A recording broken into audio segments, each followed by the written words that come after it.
এই মুহূর্তে মুখ্যমন্ত্রী মমতা বন্দ্যোপাধ্যায় জানিয়ে দিলেন এসএসসির মোট শূন্য পদ, অনলাইন আবেদন, বয়সসীমা, মেধা তালিকা, কাউন্সেলিং এবং অভিজ্ঞতার জন্য অতিরিক্ত নাম্বার সম্পর্কে। শুনে নেব তিনি কি বললেন। চাকরিহারাদের চাকরি পাওয়ার ক্ষেত্রে সেখানে তাদের একটা এজ রিল্যাক্সেশন করা হবে, অর্থাৎ তারা যেন প্রত্যেকেই পরীক্ষায় বসতে পারে, বয়সের জন্য সেটা আটকাবে না। যারা কাজ করেছেন এতদিন তাদের একটা এক্সপিরিয়েন্স অ্যাডভান্টেজও আমরা দেব,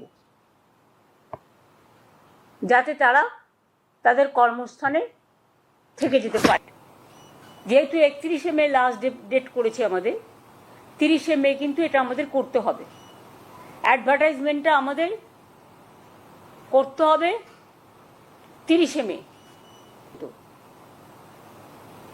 মানে যারা অনলাইনে অ্যাপ্লিকেশন করতে পারবেন 16ই জুন পর্যন্ত, last date of online application 14ই জুলাই করা হয়েছে, হাতে সময় রাখা হয়েছে। পাবলিকেশন অফ প্যানেল আমরা 15ই নভেম্বর করেছি, কারণ আমাদের ডিসেম্বরের মধ্যে করতে বলেছে। আর কাউন্সেলিং যেটা কমেন্সমেন্ট হবে সেটা 20শে নভেম্বর। আমরা চাইছি নভেম্বরের মধ্যেই, যদি রিভিউতে কিছু বিচার না হয় তাহলে আমরা নভেম্বরের মধ্যেই কাউন্সেলিং করে টোটালটা করে দেব। এই 24,203 জন টিচার যেটা ভ্যাকেন্ট আছে সেটা সব মিলিয়ে, তাছাড়াও 11,517 ভ্যাকেন্সিস ফর 9 and 10, এটা অ্যাডিশনাল,